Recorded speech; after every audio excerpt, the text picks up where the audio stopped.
दोस्तों नमस्कार, मैं अजीत सिंह। आज हम एक ऐसे चेहरे से मिलेंगे जो जमनिया की सियासत में हलचल मचा दिया है। यह चेहरा बीते एक वर्ष से कोरोना काल हो या फिर गरीबों की मदद हो या फिर कार्यकर्ताओं के साथ कंधे से कंधा मिलाकर चलने की बात हो, हर मामले में आगे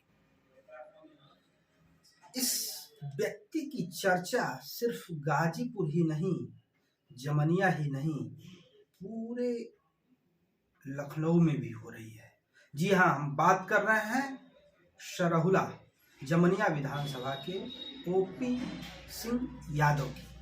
यह ओपी सिंह यादव वही हैं जो 2020 में रजिस्ट्रार निबंधन डीआईजी के पद से सेवानिवृत्त हुए। वह अखिलेश यादव के बेहद करीबी भी हैं और समाजवादी झंडे को कभी भी उन्होंने झुकने नहीं दिया। आजकल वो चर्चा में हैं। आज हमारे काशी वार्ता कार्यालय में आए और इनसे हम औपचारिक बात कर रहे हैं। ओम प्रकाश जी, आपका बहुत बहुत स्वागत है। धन्यवाद अजीत सिंह जी।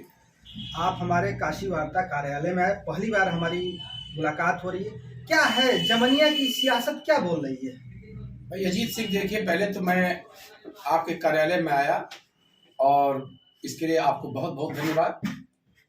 मैं आपको पहले अपना परिचय में बता दूं कि मैं इसी जमनिया विधानसभा में सरहुला गांव का निवासी हूं और इलाहाबाद विश्वविद्यालय से मैंने एमए एलएलबी करने के बाद राज्य सेवा में मैं रजिस्ट्रार के पद पर चयनित हुआ, लेकिन डीआईजी के पद से मैं राजनीति में आया हूं और तब से लगातार लगभग 2 वर्षों से मैं लगातार अपने विधानसभा क्षेत्र में जन जन से संपर्क में हूं। चाहे वो कोरोना का पीरियड हो, चाहे बाढ़ का पीरियड हो, मैं ऐसा कोई गांव नहीं जहां मैंने आम जनों की, जो गरीब लोग हैं, उनकी मैंने सेवा न किया हो। चाहे वो पीजीआई हो, चाहे काशी हिंदू विश्वविद्यालय का हॉस्पिटल हो, जो भी लोग मरीज हैं उनकी भी मैंने अपनी यथासंभव मदद करने का प्रयास किया है। और जमनिया विधानसभा में लगभग मैं समझता हूं कि जो हमारे समाजवादी पार्टी के प्रतिनिधि हैं उनके खिलाफ आज तक किसी ने, मैं समझता हूं कि दावेदारी नहीं किया। लेकिन पिछले विधानसभा चुनाव में वो तीसरे नंबर पर थे। समाजवादी पार्टी के प्रत्याशी जो समाजवादी पार्टी के गढ़ में तीसरे नंबर पर थे। तो मैं समाजवादी पार्टी का चूंकि एक कार्यकर्ता होने के नाते मेरे द्वारा केवल दावेदारी ही नहीं की गई है, परंतु विधानसभा 2022 में चुनाव लड़ने की पूरी तैयारी कर ली गई है और मुझे उम्मीद है कि मुझे पार्टी मेरे नाम पर विचार करेगी और मैं विधानसभा का चुनाव लड़ूंगा। क्या 2022 में अखिलेश की योगी कौन आ रहा है? देखिए, ये निस्संदेह जो विगत 5 वर्ष का कार्यकाल है योगी जी का, और चाहे 7 वर्ष का कार्यकाल मोदी जी का है। आपने देखा होगा कि आज उत्तर प्रदेश ही नहीं, पूरे देश के बेरोजगार आज सड़कों पर खड़े हैं। जितने सर्विस पेशे वाले लोग हैं वो भी परेशान है, किसान परेशान है, नौजवान परेशान है, मजदूर परेशान है, व्यापारी परेशान है। कोई ऐसा वर्ग देश का नहीं है और प्रदेश का ऐसा कोई वर्ग नहीं है जो बेचारा परेशान न हो। आज ही होकर के हर व्यक्ति चाह रहा है कि उत्तर प्रदेश के चुनाव में योगी जी की सरकार को उखाड़ फेंक करके समाजवादी पार्टी की सरकार, माननीय राष्ट्रीय अध्यक्ष और पूर्व मुख्यमंत्री अखिलेश यादव जी के नेतृत्व में सरकार बनाने के लिए बीड़ा उठा लिया है और एक एक लोगों ने जन जन ने कसम खा लिया है। इसलिए सरकार यह निश्चित है कि समाजवादी पार्टी की सरकार बनने जा रही है। आप कह रहे हैं कि जमनिया से आपने दावेदारी ठोक दी है। आप बीते 1 वर्ष से राजनीति में हैं। 2 वर्ष से, जिसके खिलाफ आपने टिकट की मांग की है, वह एक बड़ा चेहरा है, 30 साल से जमनिया की सियासत में है। क्या ओम प्रकाश सिंह ओम प्रकाश यादव को चुनौती दे पाएंगे? ओम प्रकाश सिंह ओम प्रकाश यादव को चुनौती दे पाएंगे, या इस तरह कहिए कि ओम प्रकाश यादव ओम प्रकाश सिंह को चुनौती दे पाएंगे? क्या एक दूसरे को आप लोग चुनौती दे पाएंगे? देखिए, मैं ओम प्रकाश सिंह जो हमारे पूर्व विधायक, पूर्व मंत्री हैं, मैं उनका विरोधी नहीं। वो हमारी पार्टी के एक कार्यकर्ता है, मैं भी एक कार्यकर्ता हूं। अगर वो पूर्व मंत्री, पूर्व विधायक हैं, तो मैं उत्तर प्रदेश के स्टैंप रजिस्ट्रेशन अफसरों का अध्यक्ष रहा हूं, जनरल सेक्रेटरी रहा हूं और छात्र राजनीति में, जब वो छात्र राजनीति में थे तो मैं भी इलाहाबाद विश्वविद्यालय की छात्र राजनीति में था। तो मैं इलाहाबाद विश्वविद्यालय, जिसे पूरब का ऑक्सफोर्ड कहा जाता है, उस विश्वविद्यालय के गर्भ से पैदा हुआ मैं छात्र नेता रहा हूं और मैं आज राजनीति में हूं। तो उनका कार्यकाल एक मंत्री के रूप में जाना जाएगा। आज जमनिया का हाल देख लीजिए, क्या हाल है। 30 वर्ष में पूरा हाल जमनिया का बेहाल है। एक भी सड़क ऐसी नहीं है जो चलने लायक है। पूरा जन जन में आप जाइए तो आप पता चलेगा कि जमनिया का आज की तारीख में क्या हाल है। तो जमनिया को नहीं, पूरे गाजीपुर को सुधारने का हमने बीड़ा उठा रखा है कि पूरे पूर्वांचल में गाजीपुर को एक स्थान दिलाया जाएगा, चाहे वो सड़कों का क्षेत्र हो, चाहे शिक्षा का क्षेत्र हो, चाहे रोजगार का क्षेत्र हो, चाहे लड़कों को खेलने के लिए। आज देखिए कि केवल अगर एक करमुद्दीनपुर को छोड़ दिया जाए तो जिले में कोई नेहरू स्टेडियम को छोड़कर कोई स्टेडियम नहीं है। तो हमने सोचा है कि चतुर्थिक विकास करने के लिए हमने बीड़ा उठाया है। चुनाव लड़ाएगी हमारी पार्टी तब भी ठीक है, चुनाव नहीं लड़ाएगी तब भी वैसे ही बेहतर काम करने का काम किया जाएगा। लेकिन हमें पूरा विश्वास है हमारी पार्टी उनके ऊपर मुझे तरजीह देगी, क्योंकि पिछले चुनाव में वो तीसरे नंबर पर थे, इसलिए उन पर विचार न करके मेरे नाम पर विचार करेगी। आप टिकट को लेकर कितना आश्वस्त हैं? मैं 100% आश्वस्त हूं कि राष्ट्रीय अध्यक्ष जी मेरे नाम पर विचार करेंगी और कमेटी मेरे नाम पर फाइनल करेगी और मैं चुनाव लड़ूंगा।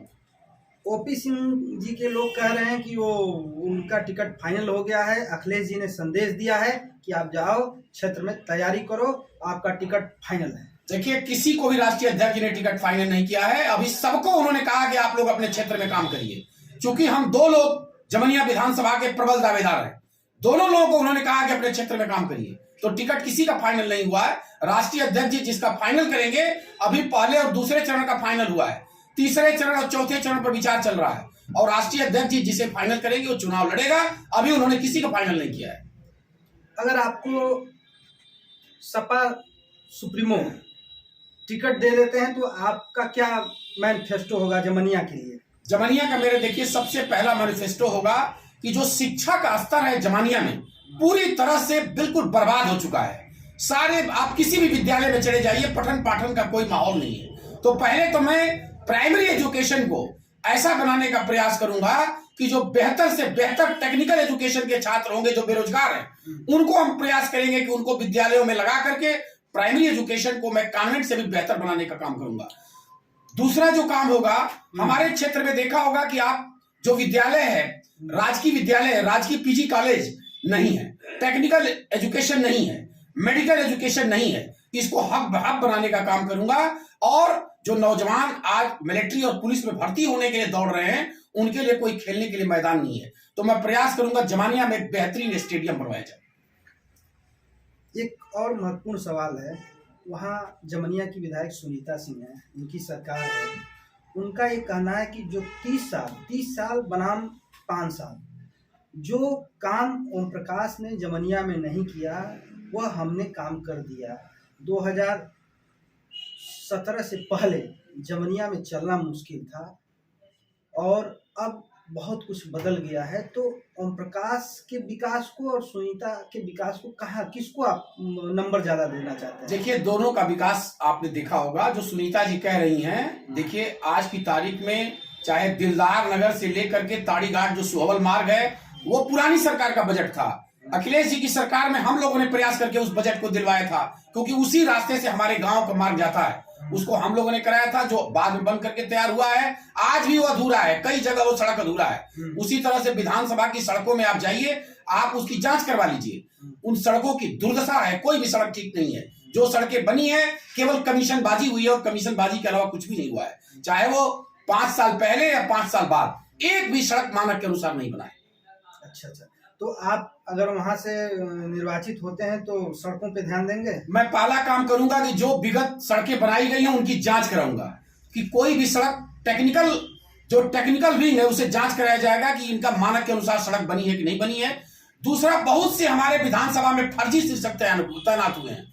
उन फर्जी शिक्षक कई कॉलेजों में फर्जी डिग्री लगा करके मैं देख रहा हूं कि काफी दिनों से काम कर रहे हैं। उनकी मैं सीबीआई से जांच कराने का प्रयास करूंगा, जिससे कि फर्जी शिक्षकों को जो सरकार से गलत ढंग से पैसा ले रहे हैं, अनैतिक पैसा ले रहे हैं, उनको निकाल बाहर किया जाए। अभी 2 दिन पहले अपर्णा यादव जो मुलायम सिंह जी की बहू हैं, वह भाजपा में शामिल हुई हैं। आज मुलायम सिंह जी से आशीर्वाद उन्होंने लिया है, उनके बारे में आप क्या कहना चाहेंगे? देखिए, अपर्णा यादव जी यह सत्य है कि माननीय नेताजी की जो है पुत्र वधू है, लेकिन आप जानते हैं कि उनके सिद्धांत जब सरकार योगी जी की बनी थी, चूंकि वो योगी जी की कहती हैं कि हम भतीजी हैं, तो योगी जी की वो चूंकि भतीजी हैं तो उनका शुरू से ही उनका लगाव योगी जी के साथ था और भारतीय जनता पार्टी के साथ था। समाजवादी पार्टी में उनके जाने से एक पैसे का फर्क नहीं पड़ेगा। बहू होना अलग बात है, उनका समाजवादी पार्टी के लिए कोई योगदान नहीं है, न तो उनका योगदान है और न ही उनका जो है कार्यकर्ताओं पर कोई पकड़ थी, इसलिए उनके जाने से पार्टी पर कोई फर्क नहीं पड़ता है। बहुत धन्यवाद आपका। अभी हमारे साथ थे ओपी यादव, जमनिया विधानसभा से समाजवादी पार्टी से टिकट के प्रबल दावेदार हैं। अब देखना होगा कि जमनिया की सियासत किस करवट घूमती है। जमनिया ही नहीं, जंगीपुर, सदर, जहूराबाद, कुछ ऐसी ये विधानसभाएं हैं जहां पर सर्वाधिक टिकट के दावेदार हैं। हम एक नए वीडियो में आपके साथ फिर मिलेंगे। धन्यवाद।